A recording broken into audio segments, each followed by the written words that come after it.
Why school boards deliberately work against parents. Picture this: a parent standing at the lectern at their local school board meeting. You are fundamentally changing the relationship between parents and their children. School board chair. Your 2 minutes are up. Thank you. The microphone is off. This isn't the scene from a movie, although it could be. It's happening in school districts all across the country. A system designed to serve parents now appears to be actively working to silence them. The question is why? What we're all witnessing is a fundamental breakdown of trust between American families and the institutions meant to educate their children. For generations, the school board was a local body of elected neighbors, a partner in a child's upbringing. But across the country, a troubling pattern is emerging, where school boards are no longer partners, but adversaries to the parents they served. From Loudoun County, Virginia, to Scottsdale, Arizona, the story is the same. Parents show up with legitimate concerns, and they are met with a wall of procedural roadblocks, condescending remarks, and outright dismissal. This isn't an accident, it's a playbook. Tactic number 1. The wall of silence. One of the most common weapons in this new playbook is the manipulation of public participation itself. Parents who have urgent concern about their child's education are told to sign up online, sometimes days in advance, just to get a 2-minute speaking slot at a board meeting. Often these public comment periods are capped, sometimes just 20 or 30 minutes for an entire community. If you're lucky enough to get a slot, you speak your piece to a panel that, by its own rules, frequently doesn't respond or engage. Your 2 minutes are up, you sit down, and the board just moves on as if you were never there. In Cobb County, Georgia, the school board took it a step further. In July of 2025, they voted 4-3 to stop broadcasting public comments during their meetings. The superintendent claimed the move was to protect citizens from internet ridicule, abuse, or doxing, but critics saw it for what it was. As one parent said during the meeting, this isn't about logistics or liability, it's about silencing dissent. When the public can no longer see and hear the concerns of their neighbors, accountability vanishes. This happened in Loudoun County as well. The rest of the meeting is broadcast, both audio and video, and when public comment comes, they cut the video feed so it's just audio. You're staring at a blank screen if you're at home. It's much less engaging, and of course, that's the point. This kind of procedural stonewalling isn't unique. It's part of a pattern of boards limiting public input.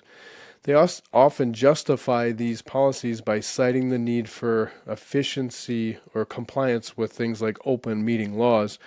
But for parents who see their concerns ignored, it feels like less procedure and more like a deliberate strategy.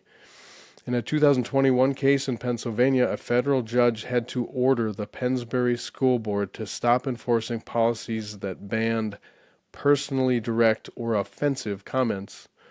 The judge noted that the board was selectively allowing positive comments while censoring criticism, determining it was blatant viewpoint discrimination. It's a classic tactic, using rules of politeness to shut down legitimate grievances. Tactic number 2 is the curriculum curtain.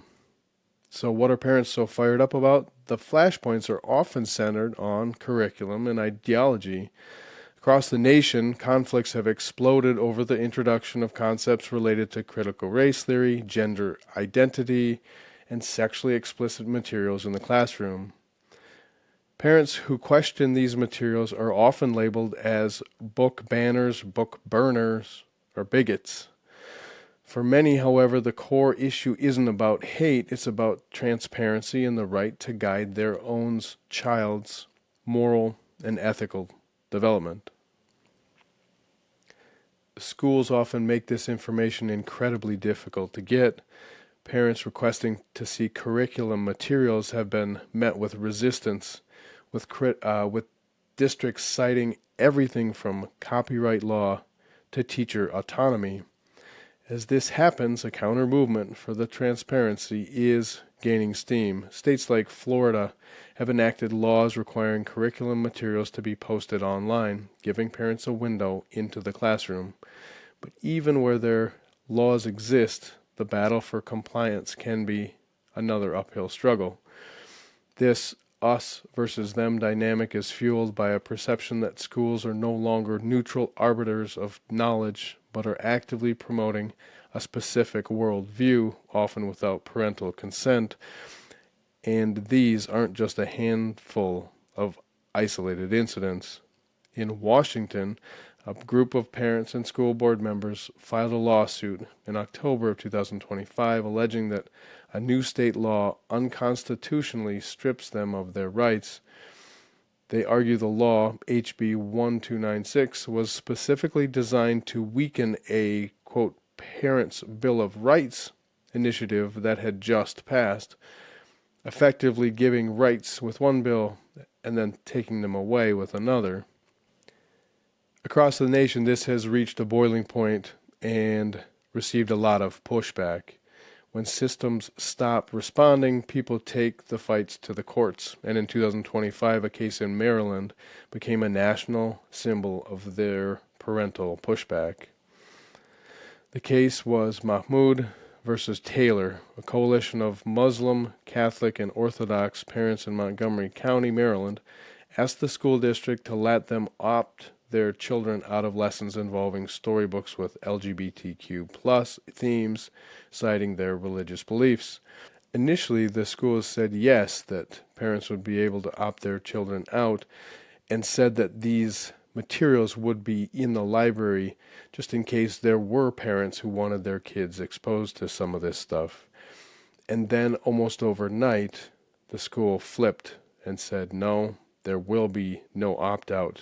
Your children will be required to attend these classes and be exposed to this stuff. In a significant ruling, the U.S. Supreme Court issued a preliminary injunction finding that the parents' right to free exercise of religion was likely being violated. Justice Alito, writing for the majority, stated that the policy undermines the religious beliefs the parents wish to instill in their children. Now let's be clear about what this means. This was not a final landmark decision that immediately binds every school in the nation. It was a preliminary order, limited in its direct legal effect to that one Maryland district. However, its impact was seismic. It sent a powerful signal from nation's highest court. The fundamental rights of parents to guide the religious and moral upbringing of their children can't be casually dismissed by a school district's agenda of inclusivity.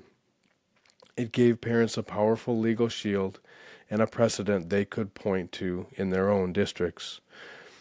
This legal victory is part of a much broader grassroots movement in states across the country. Parents are organizing to demand a Parents' Bill of Rights.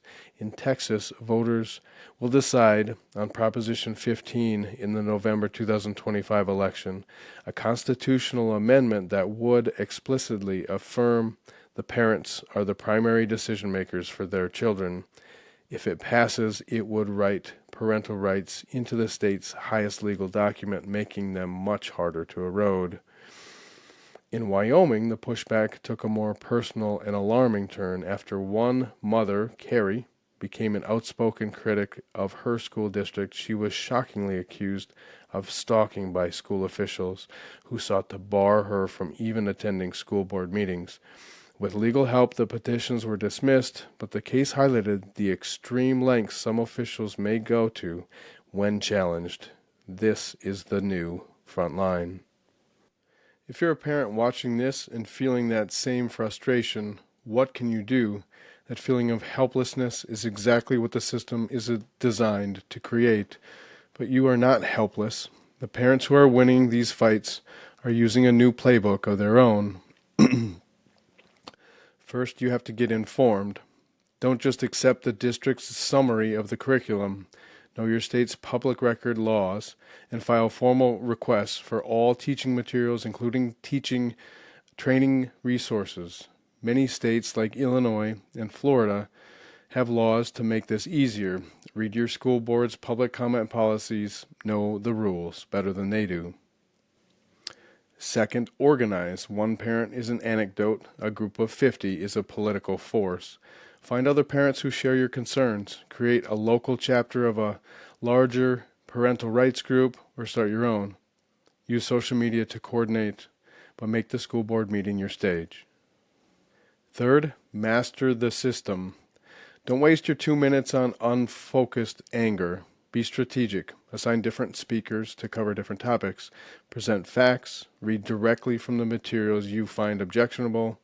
And state your specific request clearly. If the board has a policy against addressing individual members, then address the chair and ask them to relay your question to the relevant member. Use their own rules to your advantage. And finally, of course, change the board. Remember, school boards are made of elected officials. The ultimate form of accountability is at the ballot box.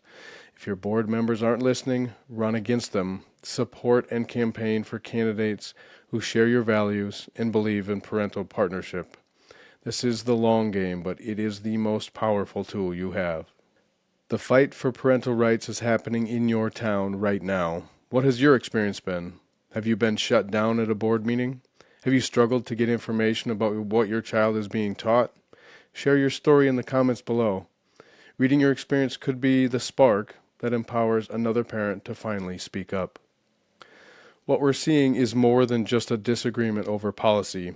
It's a battle over fundamental question: who is ultimately responsible for a child's moral and educational upbringing? Is it parents or is it the state?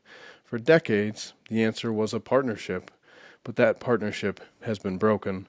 An administrative class in education has begun to view parents not as partners to be consulted, but as a problem to be managed. From silencing dissent at public meetings to obscuring curriculum, the message being sent is clear.